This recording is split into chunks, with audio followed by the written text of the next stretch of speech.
استغفر الله العظيم الذي لا إله إلا هو الحي القيوم. استغفر الله العظيم الذي لا إله إلا هو الحي القيوم. النبي الكريم وعلى آله وأصحابه الكرام وعلى أرواح والدينا المشايخنا المعلمين أستاذنا لجميع من المسلمين والمسلمات والمؤمنين والمؤمنات شأن الله لهم الفاتحة. أعوذ بالله من الشيطان الرجيم. بسم الله الرحمن الرحيم. الحمد لله رب العالمين الرحمن الرحيم مالك يوم الدين إياك نعبد وإياك نستعين اهدنا الصراط المستقيم صراط الذين أنعمت عليهم غير المغضوب عليهم ولا الضالين آمين. السلام عليكم ورحمة الله وبركاته.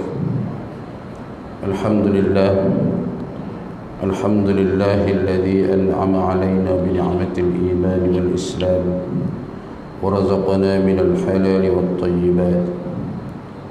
أشهد أن لا إله إلا الله وحده لا شريك له وأشهد أن سيدنا محمدا عبده ورسوله. اللهم صل وسلم وبارك على سيدنا وحبيبنا وقدوتنا وأسوتنا وشفيعنا محمد بن عبد الله وعلى آله وأصحابه ومن دعا بدعوته ومن والاه. سبحانك لا علم لنا إلا ما علمتنا إنك أنت العليم الحكيم. اللهم رب اشرح لي صدري ويسر لي أمري واحلل عقدة من لساني يفقه قولي. اللهم أغننا بالعلم وزينا بالحلم وأكرمنا بالتقوى وجملنا بالعافية. اللهم فقهنا في الدين وعلمنا التأويل واجعلنا من عبادك الصالحين واهدنا إلى صراطك المستقيم. اللهم اجعلنا من الذين يستمعون القول فاتبعون أحسنه. ولا حول ولا قوة إلا بالله العلي العظيم. ولا حول ولا قوة إلا بالله العلي العظيم. ولا حول ولا قوة إلا بالله العلي العظيم. اللهم آمين. وقال الله تعالى في كتابه العزيز وهو أصدق القائلين بعد أعوذ بالله من الشيطان الرجيم. رب السماوات والأرض وما بينهما فاعبده واصطبر لعبادته هل تعلم له سميا. صدق الله العظيم. Firman Allah Subhanahu wa taala, Tuhan kamu yang menciptakan kamu dan mentadbirkan alam ini dan bumi serta segala yang ada di antara keduanya. Oleh itu sembahlah Allah, beribadatlah kamu kepada Allah dan bersabarlah dengan tekun tetap dalam beribadat kepadanya. Adakah engkau mengetahui sesiapa pun yang senama dan sebanding dengannya? Surah Maryam ayat 65. Alhamdulillah, pertama sekali kita panjatkan syukur pada Allah Subhanahu wa taala. Kita masih lagi diberikan kesempatan oleh Allah Subhanahu wa taala, dilimpahkan taufik dan hidayah untuk kita berada dalam rumah Allah yang mulia ini, dalam majlis yang mulia. Mudah-mudahan dengannya kita diterima sebagai hamba yang dimuliakan oleh Allah Subhanahu wa taala, sama ada dalam kehidupan kita di dunia ini, lebih-lebih lagi di akhirat nanti insya-Allah. Tuan-tuan yang dirahmati Allah Subhanahu wa taala, kita hidup hari ini di penghujung tahun 2020, masuk bulan 12 dah.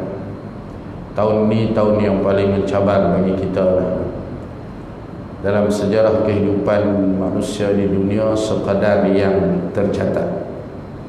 Ini adalah ujian penyakit yang paling besar yang pernah Allah izinkan, takdirkan berlaku di atas muka bumi ini. Kalau kita tengok sejarah-sejarah yang lampau, tak teruk sampai tarani. Ini start daripada bulan 3 itu. Start daripada bulan 3 itu kita. Sebelum tu lagi sampai lah tak selesai-selesai. Dah berjuta-juta orang yang mati tu. Jadi tuan-tuan, sempena kita duduk di hujung tahun ni, tak kira lah tahun Masihi ataupun tahun Hijrah, sepatutnya mainlah sama-sama kita bermuhasabah. Kenapa Allah izinkan benda ni berlaku? Kenapa Allah takdirkan benda ni berlaku? Dan kita orang Islam, orang beriman ni, kita sentiasa maklum apa sahaja yang ditakdirkan oleh Allah Subhanahu Wa Taala pasti ada hikmah, pasti ada kebaikan. Dalam ilmu Allah ada kebaikannya, dan disitulah kita kena cari ibrah, kena cari supaya kita dapat ambil pengajaran daripada kebaikan apa yang ditakdirkan ini. Kadang-kadang benda yang elok, kadang-kadang benda yang tak elok. Dua-dua Allah takdirkan berlaku. Dan Maha Suci Allah daripada bersifat zalim, Maha Suci Allah daripada bersifat kejam, nak menghukum hambanya tanpa sebab. Jadi kalau kita benda yang sebesar ni tuan-tuan, kita biarkan berlalu begitu saja, kita tak ambil apa-apa pengajaran, rugi besarlah kita. Benda ni kok mana pun berlaku juga, dah jadi dah. Sampai bila wallahu alam. Jadi kita kena ambil pengajaran. Mungkin inilah yang disebut oleh ulama tentang ujian Allah Subhanahu Wa Taala untuk menguji manusia tentang sifat sabar dan taatnya manusia kepada Allah Subhanahu Wa Taala. وَلَنَبْلُوَنَّكُمْ بِشَيْءٍ مِّنَ الْخَوْفِ وَالْجُوعِ وَنَقْصٍ مِّنَ الْأَمْوَالِ وَالْأَنفُسِ وَالثَّمَرَاتِ وَبَشِّرِ الصَّابِرِينَ الَّذِينَ إِذَا أَصَابَتْهُمْ مُصِيبَةٌ قَالُوا إِنَّا لِلَّهِ وَإِنَّا إِلَيْهِ رَاجِعُونَ. Kami pasti akan uji kamu, kata Allah, bisyai'in, dengan sesuatu benda. Allah akan uji. Minal khauf, daripada ketakutan, wal ju', kelaparan, wa naqsim minal amwal, kekurangan harta benda, wal anfus, dan kehilangan nyawa, was samarat, dan buah-buahan tak berbuah. Kemudian Allah kata apa? Wa basyiris sabirin, maka sampaikanlah berita gembira kepada orang yang bersabar. Siapa dia? Alladzina idza asabatuhum musibah, iaitu orang yang apabila ditimpakan kepada mereka musibah, qalu inna lillahi wa inna ilaihi raji'un. Mereka berkata, daripada Allah kita datang dan kepadanya kita akan kembali. Maknanya semua benda yang berlaku ni main daripada Allah. Dan bila main daripada Allah, kita kena ingat Allah tu penuh dengan sifat-sifat kemuliaan. Maha Suci Allah daripada sifat-sifat yang tak elok. Jadi pastinya bila Allah main benda ni, ada kebaikan untuk manusia.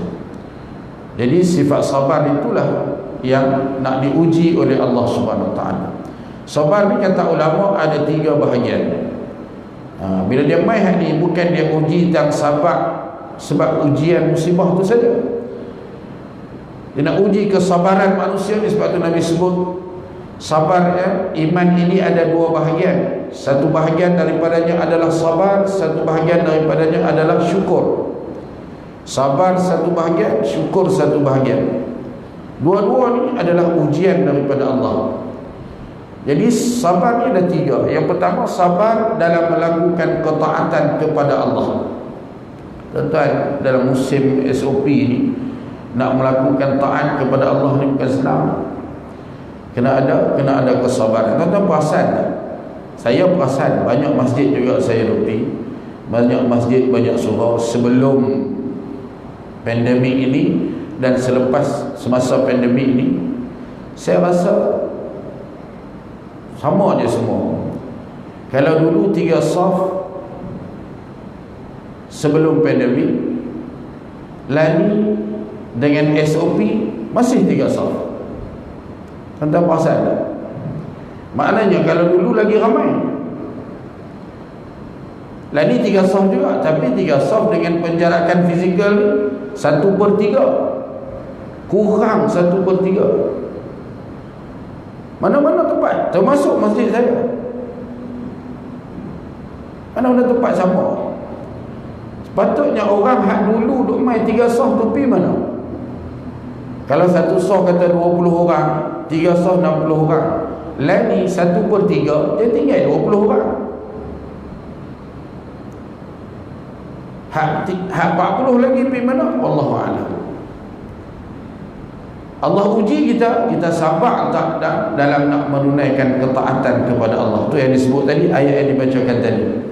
Allah kata wastabir li'ibadatihi, bersabarlah kamu untuk beribadat kepada Tuhan kamu. Ayat ini dalam surah Maryam cerita tentang kesabaran Siti Maryam dalam beribadat kepada Allah Subhanahu wa taala. Kita baru kena tarani tu, kita tak boleh nak sabar dah. Macam mana kalau kita diuji, siapa pergi semayang kena pukul ke apa, pergi semayang kena, masya-Allah. Kalau kena lagu tu tuan-tuan, saya ingat bukan 1/3, tinggal 3. Yang kedua, ujian sabar untuk menjauhi maksiat. Allah uji kita hendaklah sabar untuk menjauhi maksiat. Maksiat depan mata, maksiat yang banyak yang boleh kita buat, tapi dengan sifat sabar kita akan jauhkan diri kita daripada maksiat. Adakah dengan ujian Allah ini kita dah mula jauhkan diri daripada maksiat? Wallahu a'lam. Tengok macam serupa, tengok macam serupa. Wallahu a'lam. Itu kita muhasabah diri kita sendiri. Dan yang ketiga barulah ujian untuk bala ataupun kesusahan yang diturunkan oleh Allah Subhanahu Wa Taala, dan juga ujian untuk syukur. Sabar itu juga boleh melahirkan orang yang bersyukur. Jadi tuan-tuan, sebab tu sabar ni Allah sebut dalam Quran 90 kali. Dan antara ayat-ayat pertama yang Allah turunkan kepada Nabi SAW dalam surah Al-Muddathir ayat yang ke-7, wa li rabbika fasbir, dan demi untuk mentaati Tuhan kamu, fasbir, maka bersabarlah kamu. Di sabar ni kata ulama adalah intipati kepada seluruh ciptaan Allah di atas muka bumi ini, seluruh isi alam ini.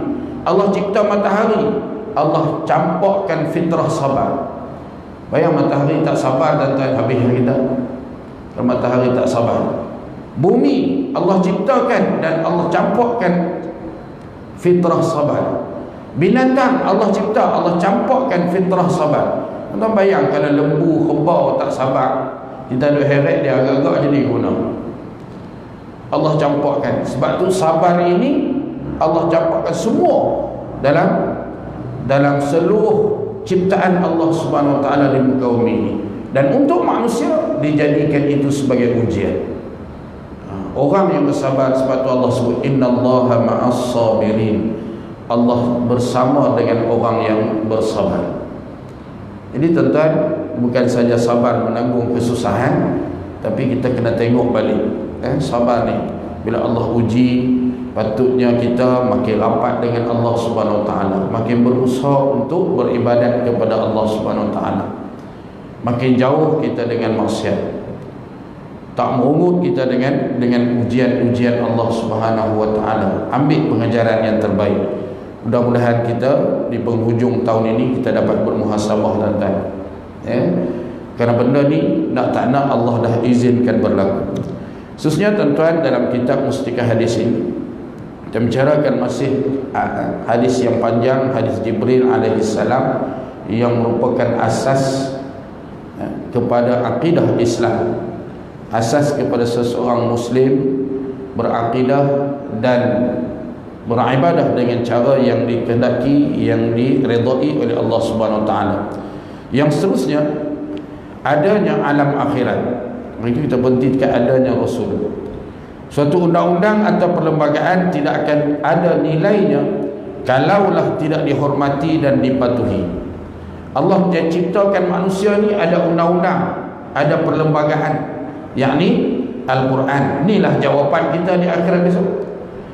Kita dalam kubur, Allah akan tanya kita, apa ikutan kita, apa perlembagaan kita. Kita akan jawab Al-Quran.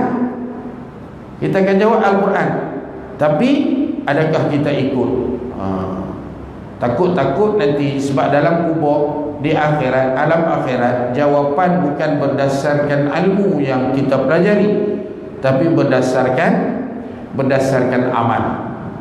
Dia tak berdasarkan ilmu lah, dia berdasarkan amal. Kebanyakan manusia tidak menghormati satu undang-undang atau perlembagaan dan melainkan setelah mengetahui balasan baik bagi orang yang menghormati dan mematuhinya, dan balasan buruk bagi orang yang mencabuli dan mencuaikannya. Orang ni ada undang-undang, belum tentu dia akan ikut. Memang Allah turunkan undang-undang. Lepas tu Allah kata, ni pun kena sabar dia. Kita dah baca dalam surah Al-Insan pagi Jumaat. Fasbir li hukmi rabbika wa la tuti' minhum athiman aw kafura. Bersabarlah kamu dengan hukum-hukum daripada Tuhan kamu. Allah kata, fasbir li hukmi rabbika wa la tuti' minhum athiman aw kafura. Jangan kamu taat kepada orang yang berdosa dan orang yang ingkar, orang yang kufur kepada Allah. Allah suruh kita sabar dalam mematuhi hukum-hukum yang ditetapkan oleh Allah Subhanahu wa taala. Namun demikian, tuan-tuan, kalaulah tak ada ganjaran, kalaulah tak ada hukuman, manusia ni walaupun dia tahu kata itu undang-undang, tapi susah nak ikut. Apa kita naik kereta lah, tuan-tuan, tak ada polis, kadang-kadang lampu merah pun kita langgar. Pasal apa? Saya kita dah rasa tak ada apa, tapi bila teringat balik, langgar kena 300, tak ada kesiannya. Mula fikir beli 300 ni SOP ni, tuan. Kita dah fikir ni satu peraturan yang ditetapkan kan. Kalau ikut malas ni nak pakai-pakai ni pun, tapi fikir-fikir balik 1000 melayang, kita pakai Bukan senang pun 1000. Kita bukan orang kaya kan. Begitu juga dengan kehidupan kita ni. Ada undang-undang, ada peraturan, ada hukum hakam yang ditetapkan Allah turun dalam Al-Quran melalui hadis Nabi SAW. Tapi belum tentu manusia akan ikut jika dia tak tahu balasan dia. Sebab tu antara tujuan kerasulan Rasul ini adalah nadhira, untuk memberi peringatan, basyira wa nadhira, memberi berita gembira dengan balasan ganjaran daripada Allah untuk orang yang taat, wa nadhira, dan untuk memberi amaran kepada orang-orang yang ingkar. Diajak tentang balasan. Balasan ni di mana? Di alam akhirat. Oleh sebab hidup manusia dalam alam dunia ini adalah untuk sementara waktu sahaja, maka balasan yang sepenuh-penuh kesempurnaannya dan seadil-adil keadaannya tentulah tidak difikir layak diberikan seseorang menerimanya dalam alam yang sementara ini. Ya, dunia alam sementara. Kalau balas pun di alam sementara ni tak seadil-adilnya, tak selayak-layaknya. Jadi yang sebaiknya, bahkan bagi melayakkan yang tersebut, diakui benar adanya satu alam yang berpanjangan lagi kekal, iaitu alam akhirat, alam yang bermula dari masa berakhirnya hidup manusia dalam alam dunia ini. Sebab itu alam kubur dipanggil alam barzakh, memisahkan antara dunia dan akhirat. Dan permulaan masuk manusia ke alam akhirat ini bermula dengan kematian. Bermula dengan kematian. Mati itu adalah kiamat kecil. Mati itu adalah kiamat kecil. Dah ada di dalamnya persoalan ataupun balasan dan nikmat di alam kubur. Kita bermula di situ. Tambahan pula, manusia dijadikan Allah tersusun dari jisim dan roh yang tidak akan habis atau binasa dengan berakhirnya alam dunia ini. Sekalipun jisimnya menjadi debu atau abu, bahkan roh itu tetap wujudnya, berpindah dari satu keadaan ke satu keadaan hingga bercantum dengan tubuhnya yang dibangkitkan hidup semula untuk masa yang kekal itu. Jadi kita ni akan dibangkitkan semula, ya, akan dibangkitkan semula seperti mana kita hidup ketika di dunia. Muka macam ni lah kita bangkit besok, bukan muka lain. Orang tu lah juga akan dibangkitkan. Orang tu lah yang akan menerima balasan apa yang dia buat ketika di dunia. Bukan dengan macam satu lagi pahaman yang ada, yang kata akan dibangkitkan untuk kebangkitan yang kedua orang lain pula. Dah yang dibangkitkan orang tu lah juga. Dalam surah Yasin dipersoalkan tentang benda ini. Ditanya kepada Nabi SAW, mungkinkah, mampukah, bolehkah orang yang dah mati tulang belulang semua bercerai habis, bolehkah dibangkitkan semula? Allah tolong jawab bagi kat Nabi, tak susah bagi Allah. Kalau sebelum ni dia boleh hidupkan manusia, jadikan manusia daripada tak ada kepada ada, apatah lagi yang dah ada. Kita hidup ada ni, tiba-tiba mati, nak bangkit balik senang tak? Lagi mudah bagi Allah Subhanahu Wa Taala. Daripada tak ada hari tu pun Allah boleh buat, Allah boleh ciptakan kita macam ni, apatah lagi dah ada, lebih mudah bagi Allah Subhanahu Wa Taala. Yang seterusnya adanya qada dan qadar, qadar takdir Allah. Dari huraian-huraian yang tersebut yang telah nyatalah bahawa Allah Subhanahu Wa Taala ialah pencipta seluruh alam meliputi manusia dan makhluk-makhluk yang lain, dan dialah yang menyusun, mengatur dan menentukan hukum-hukum, undang-undang dan peraturan-peraturan bagi segala keadaan makhluk seluruhnya, sama ada yang baik atau yang buruk. Maka susunan dan penentuan adanya dan berlakunya baik dan buruk itu ialah qadar takdir Tuhan yang azali, yang menjadi rukun iman yang terakhir. Ni kita kena yakin. Sebab itu disebut tadi, benda macam kita dah hadapi hari ini adalah takdir Allah Subhanahu Wa Taala. Ya, takdir Allah. Cuma kita orang beriman ni, kita mengaji bab sifat Allah, sifat 20, sifat mustahil, sifat wajib, sifat harus. Kita mengaji tentang Asmaul Husna, dan kita tahu Allah itu bila dia tetapkan sesuatu, kalau kita tengok dalam kitab Bahrul Mazi disebut, ya, bila Allah nak menetapkan sesuatu sejak azali tadi, Allah bukan tetap gitu ya, tapi Allah tetap dengan ilmunya, satu. Yang kedua, Allah tetap dengan iradahnya, kehendak dia. Dia nak benda ni berlaku, bukan saja-saja, memang dia nak benda ni berlaku. Dan yang pasti kita ingat, Allah tetap dengan adilnya. Dengan adilnya Allah Subhanahu Wa Taala, Allah menetapkan semua benda yang berlaku. Sebab tu kita kena baca apa saja yang berlaku pada diri kita, walaupun benda tu nampak macam tak elok, nampak macam menyusahkan, nampak macam menyakitkan, pasti ada kebaikannya, kerana Allah maha baik. Innallaha tayyibun, Allah maha baik. Bila dia tetap dengan iradah, dengan ilmu, dengan adil dia, maka dengan kasih sayang Allah, Allah nak kita ambil pengajaran dari satu-satu benda. Jadi inilah takdir Allah Subhanahu Wa Taala. Namun demikian tuan-tuan, jangan jadi golongan Jabariyah, jangan jadi golongan Qadariyah. Hari ini timbul Mu'tazilah yang baru, Mu'tazilah model, yang berhukum, yang beriman, yang percaya jika benda tu ada depan mata, benda yang dapat dibuktikan secara material, baru nak percaya. Hak tu pun tak boleh. Jabariyah pun tak boleh, semua serah ke Allah SWT pun tak boleh. Qadariyah pun tak boleh, kita semua Allah dah pun tak boleh. Kita ahli sunnah wal jamaah, kita kena faham konsep beriman dengan qada dan qadar ini. Allah dah tetap, itu hak Allah, Allah dah tetap. Tapi yang Allah akan ambil kira ikhtiar manusia. Tuan, Allah dah tetap dah kita ni nak jadi lagu mana, Allah dah tetap. Tapi kita tahu tak? Kita tak tahu. Apa perlu kita buat? Buat yang terbaik sebaik mungkin yang kita mampu. Usaha ikhtiar untuk menjadi sebaik mungkin inilah diambil kira oleh Allah Subhanahu Wa Taala.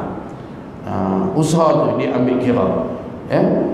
Apa jadi keputusan apa yang jadi takdir itu hak Allah Subhanahu Wa Taala. Supaya anak-anak kita belajar, berjaya tak berjaya itu ketentuan Allah. Tapi usaha tu yang dapat pahala. Usaha tu yang dapat pahala. Jadi kita beriman qada dan qadar ni bukan maksud berserah bulat-bulat gitu. Tanpa usaha tak boleh. Ataupun tinggal tu boleh. Tak boleh juga. Jadi kita duduk di tengah-tengah. Takdir hak Allah Subhanahu Wa Taala. Tapi usaha ini Allah suruh kita. Dan inilah yang Allah akan nilai pada kita. Jadi beriman, jangan jadi golongan banyak orang sesat bab ni, bab qada dan qadar ni. Ada sesat. Aku tak kerja pun tak apa, Allah dah tentukan dah rezeki. Dia nak jadi begitu. Dulu kita dah dengar apa? Peribahasa ke apa? Rezeki secupak takkan jadi segantang tu kan. Itu tak betul dengan akidah Islam. Dengan akidah beriman kepada qada dan qadar. Sebab yang dinilai oleh Allah Subhanahu Wa Taala adalah ikhtiar. Ikhtiar kita inilah yang Allah nilai. Kita kena usaha. Jadi sebabkan kita tak tahu, kita kena usaha. Apa yang ditakdirkan Allah kita tak tahu. Kita nak mati bila? Esok, lusa, tulat, tunggik, kita tak tahu. Tapi yang kita tahu, aku perlu berusaha beri yang terbaik untuk diri aku, buat persiapan yang terbaik untuk bertemu dengan Allah Subhanahu Wa Taala. Baik. InsyaAllah lepas ni kita masuk bab ihsan pula. Khususnya tuan-tuan, dalam kitab Fardhu Ain kita masuk pada rukun solat yang kelima. Rukun solat yang kelima, yakni rukuk pada tiap-tiap rakaat dan tamakninah, iaitu membongkok dengan menundukkan kepala dan dua tapak tangan diletakkan atas lutut. Lepas kita baca Fatihah, ni rukun ni. Dalam kitab Muniyatul Musalli disebut ini adalah zahir salat. Yang kita duk belajar ni adalah zahir salat. Batin dia tak sampai lagi. Batin kena belajar dalam bab khusyuk dalam solat. Dalam bab kesempurnaan solat. Ini kita belajar zahir solat saja. Rukuk pada tiap-tiap rakaat dengan tamakninah, iaitu membongkok dengan menundukkan kepala dan dua tapak tangan diletakkan atas lutut. Tamakninah asal maknanya tenang dan tetap, tidak bergerak-gerak, tidak bergoncang dan tidak bergegar. Maksudnya di sini iaitu diam selepas bergerak dan tetap anggota sekira-kira ada perenggan antara bangun dan tunduk.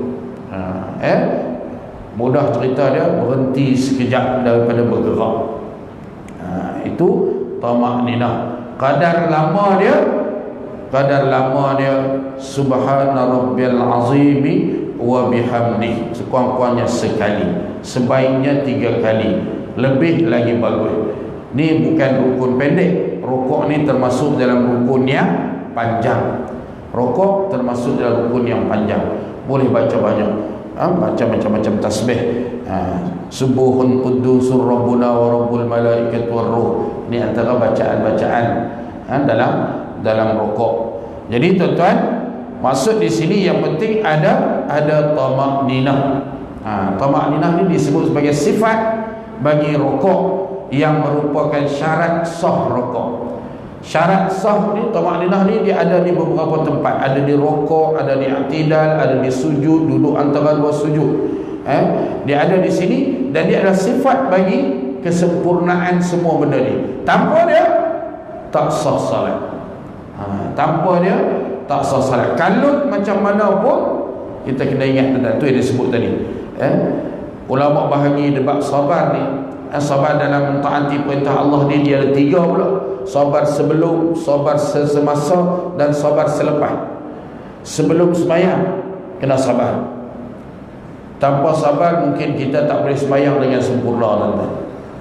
Sebelum sembahyang buat persiapan nak pergi sembahyang, nak main masjid. Sebab tu saya teringat tu guru saya, dia sebut, dia kata solat berjamaah ini bagi orang yang menunaikan solat berjamaah di masjid, sebenarnya itu telah masuk dalam bab khusyuk.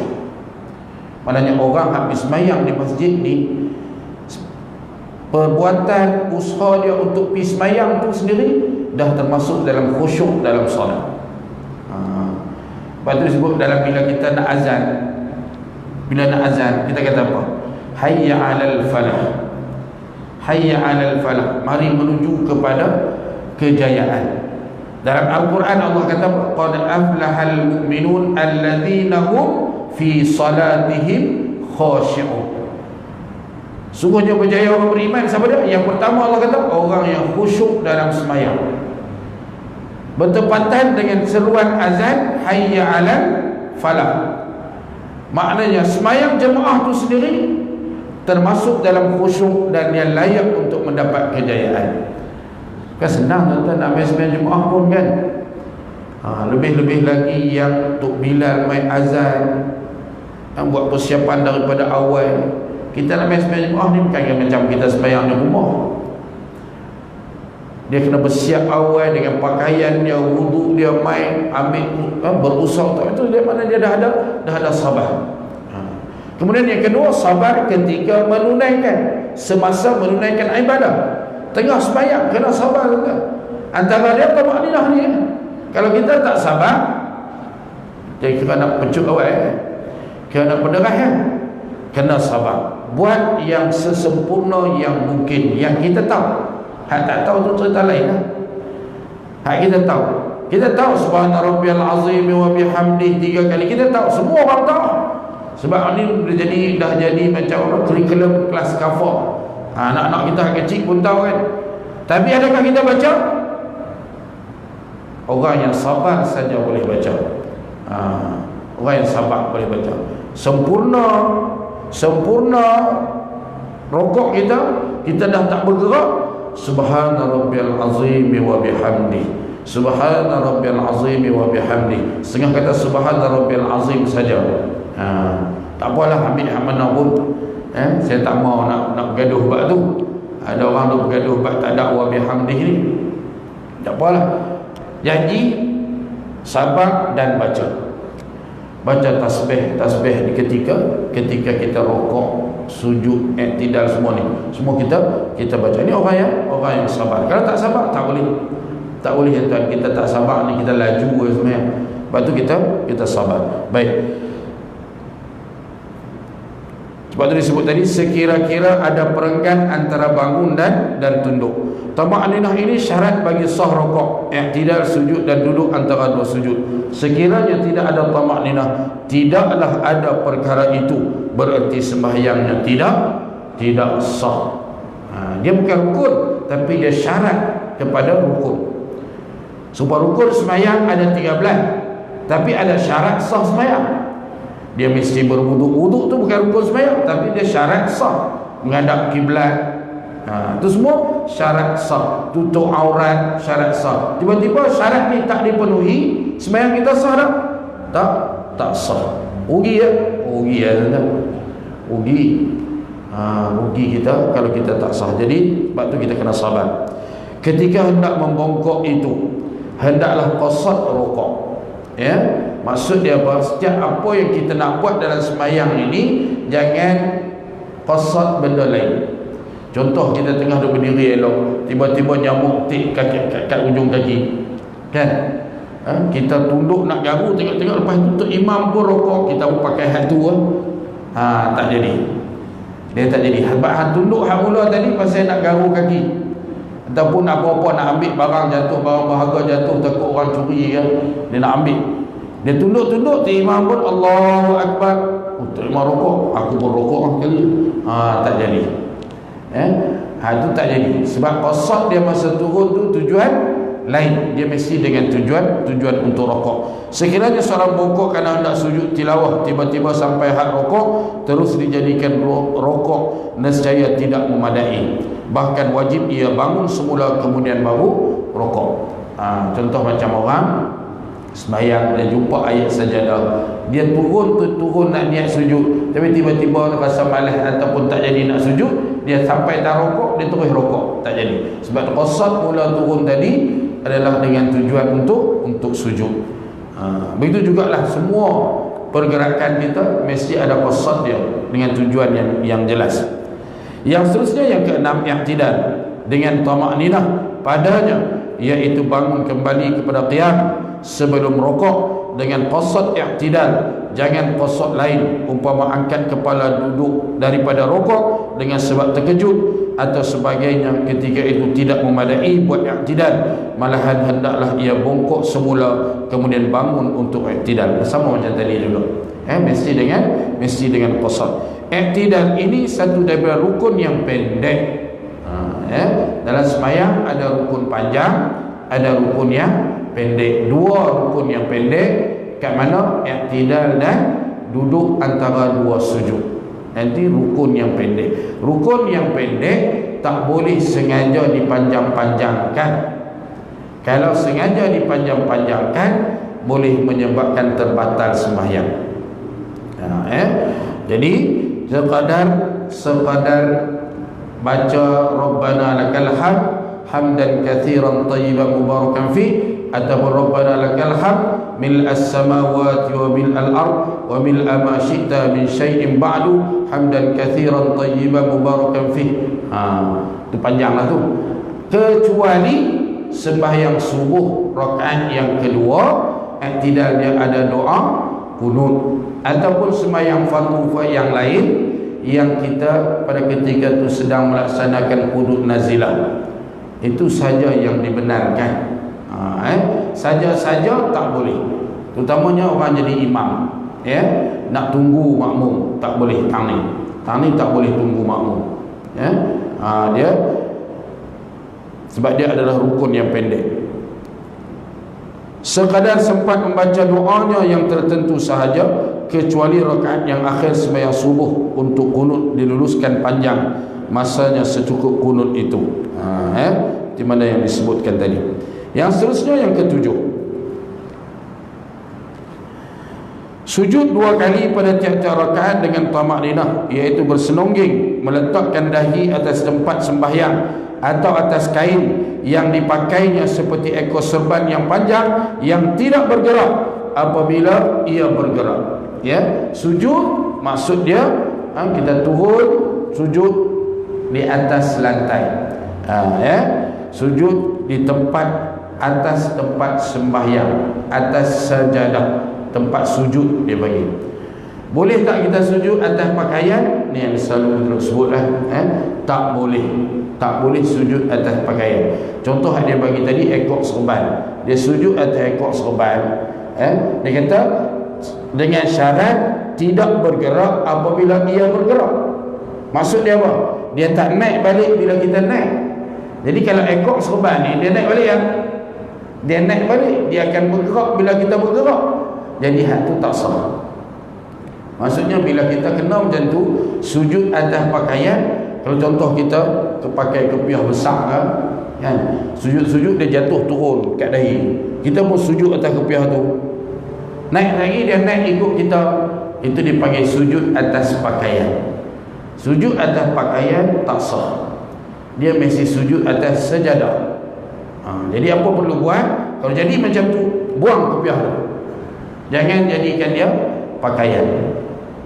Jangan jadikan dia pakaian, terutama orang perempuan lah. Orang perempuan kena hati-hati sikit. Dia punya kain telekung, lagi turun-turun dia tertebak, dia pun sujud atas kain dia. Hak ni tak boleh buang pun kan? Nak buang lagu mana kain telekung? Orang lelaki kalau kepiah serban kan boleh buang, tak batal sembahyang. Ni nak buang telekung batal. Jadi jaga masa sujud tu, jangan sujud atas telekung. Kalau kita sujud atas pakaian kita, maka masa kita nak naik tu kena buang, jadikan pakaian itu sebagai sejadah. Jadikan pakaian itu sebagai sejadah.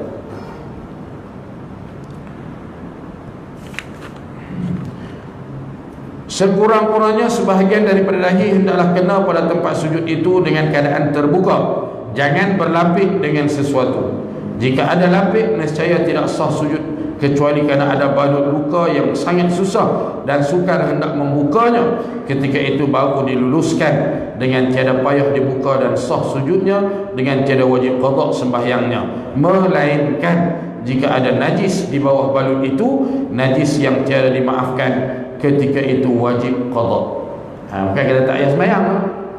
Orang tu buat silap ni, dia kata tak payah sembahyang. Nak sembahyang macam mana ustaz? Nak sujud tak boleh.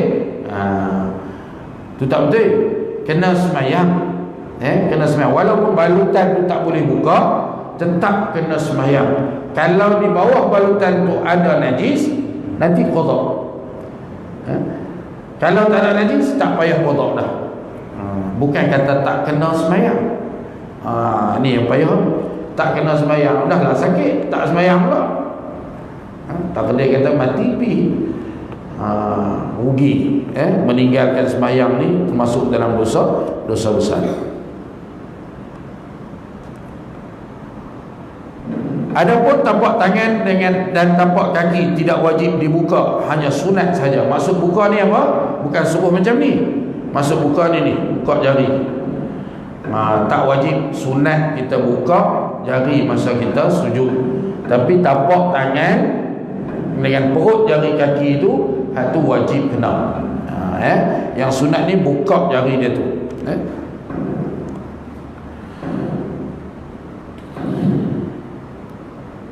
Tetapi kedua-dua lutut, kedua-dua tapak tangan dan perut jari kaki wajib dikenakan pada lantai atau sejadah. Sekiranya tidak dilakukan demikian itu, nescaya tidak sah sujud, kerana syarat sujud itu hendaklah di atas 7 anggota, dan dahi itu ditekankan ke tempat sujud ikut berat kepalanya. Sekira-kira kalau ada kapas di situ, nescaya kejat ia. Manakala punggungnya lebih tinggi daripada kepala dan bahu. Sebaliknya, jika kepala lebih tinggi daripada punggung atau sama tinggi antara keduanya, nescaya tidak sah sujudnya. Itu maksud sujud tadi. Kena lepas kepala kita di atas sejadah, bukan duk pangku dengan tangan. Tangan ni letak bukan tujuan untuk tahan kepala. Maksudnya dahi kita tu lepas atas sejadah, bukannya duk tahan macam tu, tak mau. Berat kepala kita tu lepas di atas sejadah. Kemudian dia wajib punggung lebih tinggi daripada kepala. Ini sebagai tanda sujud. Sujud maknanya merendah diri di hadapan Allah Subhanahu Wa Taala. Ada orang kalau sujud kepala lebih tinggi daripada punggung, ini dalam keadaan biasa. Solat yang biasa, bukan kata solat orang yang uzur. Solat orang uzur ni ikut kemampuan. Itu cerita lain. Ini cerita dalam keadaan biasa. Duduk dalam biasa, main ramai sembahyang Jumaat, tengok sembahyang kat hujung tangga. Masa sujud kat kepala dekat atas anak tangga, punggung duduk di bawah, kepala duduk di atas. Sah dah? Tak sah. Tak sah. Itu kena ingat. Kemudian hendaklah sujud itu dilakukan dengan qasad. Maka jika ia bertujuan atau jika ia terjatuh tengah sembahyang tersungkur, tiba-tiba bungkuk itu hendak dijadikan sujud, nescaya tidak mari, malahan kenalah bangkit dahulu kemudian baru sujud. Ini yang disebut tadi. Sekiranya seorang sujud atas benda yang tajam, kerana kesakitan harus dikesot dahinya dengan tiada angkat. Tak boleh angkat tau. Dikesot, tarik macam tu je.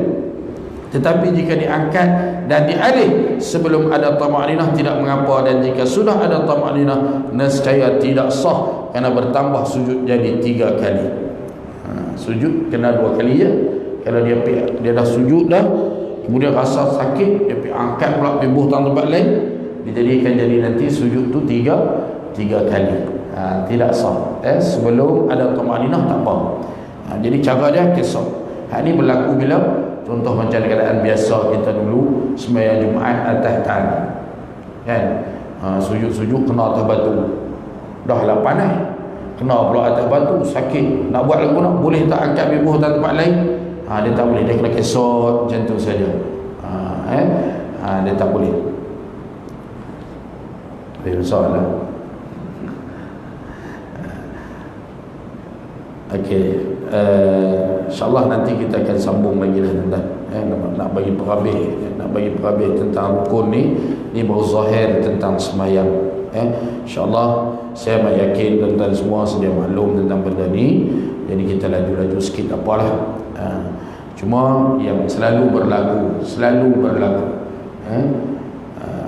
hak duk mai sembahyang insya-Allah. Tapi kadang-kadang jumpa tu bila sujud kaki tu tak pacak. Ni yang selalu berlaku lah, selalu jumpa kaki tak pacak. Bila kaki tak pacak, kena tak perut jari kaki? Tak kena perut jari kaki. Tadi ada disebut dah wajib. Maknanya kalau tak kena perut jari kaki, tak sah sembahyang. Dia tak sah rukun, tak sah sembahyang. Bila tak sah, wajib ganti, wajib ulang, ulang balik sembahyang tu. Kalau di luar waktu wajib qada. Tapi bagi yang tak tahu tu sampai bila dia kata aku sembahyang berhenti dah, ustaz mengajak buat sembahyang, malas aku nak pergi. Saya buat baru ni di masjid saya seminar kesempurnaan solat kat 200 orang tuan-tuan, yang dewasa, yang remaja lebih daripada 200 orang. Ajak daripada A sampai Z sampai khusyuk. Sebab khusyuk ni adalah ilmu. Khusyuk ni adalah macam saya sebut tadi, pergi sembahyang jemaah tu pun dah khusyuk lah. Jadi orang semangat lah nak pergi sembahyang jemaah. Sebab apa? Yang dinilai, dikira oleh Allah daripada sembahyang kita ni adalah khusyuk. Yang dinilai ni adalah khusyuk. Kalau tak ada khusyuk, sembahyang macam tak ada apa-apa. Jadi sekurang-kurangnya khusyuk tu apa dia? Pergi sembahyang jemaah. Orang yang main sembahyang jemaah, insya-Allah ada nilai dah di sisi Allah Subhanahu Wa Taala. Kemudian baru kita tambah yang lain. Dalam satu hadis Nabi sallallahu alaihi wasallam sebut, dia kata khusyuk ni adalah seawal-awal ilmu daripada orang yang beribadah, yang dicabut daripada orang yang beribadah. Sehingga kan kamu masuk dalam satu masjid, kamu takkan dapati seorang pun yang sembahyang dalam keadaan khusyuk. Sebab apa tuan-tuan? Tuan-tuan duk mengaji banyak-banyak, saya tanya, masuk lagi bab khusyuk dalam solat? Duk masuk tak bab khusus khusyuk dalam solat? Kita buka kitab-kitab, tak sebut bab khusyuk dalam solat. Sebab khusyuk ni dia lebih kepada tarbiyah, tarbiyah secara mendalam. Jadi orang payah nak ngaji sampai tahap tu. Jadi sebab tu Imam Ghazali dia ada tulis satu bab dalam bab khusyuk dalam solat ni. Itu yang dikatakan batin solat. Yang kita belajar ni zahir solat. Solat kita betul dah. Kita dah menunaikan kewajipan, tapi Allah terima ke tak? Allah ambil nilai ke tak? Esok nak timbang, tengok takut tak ada. Mana? Tapi jangan risau, main sembahyang jemaah insya-Allah dah masuk. Kita mengaji, Tok Haji Saleh kata apa? Salah satu lagi saya bagi tuan-tuan. Salah satu lagi Tok Haji Saleh kata apa? Melihat ke tempat sujud ketika solat. Melihat ke tempat sujud ketika solat, itu juga termasuk dalam khusyuk. Sebab usaha dia. Bila kita tengok tempat sujud, ingat senang nak tengok tempat sujud sepanjang sembahyang. Ada masa kita pergi kot lain mata kita, tak elak kita pejam. Melihat tempat sujud, kata Tok Haji Saleh, Tok Haji Saleh dia kata apa? Itu juga termasuk dalam khusyuk dalam solat. Sebab tu khusyuk ni dia satu ilmu. Cara macam mana nak khusyuk, cara macam mana nak pedar kita supaya kita sentiasa duk ingat kita di tengah sembahyang. Sebab tu sembahyang jemaah ni dia payah nak lari. Kita sembahyang jemaah jangan lupa, jarang-jarang sangatlah lupa rakaat, lupa tahiyat awal, jarang-jarang sangat nak jadi. Pasal apa? Pasal inilah khusyuk. Satu, Allah dah tolong. Dan bila dia ada usaha, Allah akan tolong. Khusyuk ni benda hati. Hati ni hanya Allah SWT sahaja yang mampu mengawalnya. Kita sendiri pun tak mampu kawal hati kita. Allahumma ya muqallibal qulub, thabbit qalbi ala dinika wa ala ta'atik. Doa yang selalu dilazimi. Allahumma ya muqallibal qulub, ya Allah, Tuhan yang sentiasa membolak-balikkan hati. Thabbit qalbi, tetapkanlah hatiku, ala dinik, ke atas agamamu, wa ala ta'atik, di atas ketaatan kepadamu. Kita tu minta doa supaya Allah tetapkan hati kita. Padahal hati kita tak boleh tetap sendiri kan? Tak boleh. Itu Allah punya. Jadi bila ada usaha, baru Allah bagi. Antara usaha dia yang paling pertama, yang paling asas, apa dia? Belajarlah usaha yang paling utama.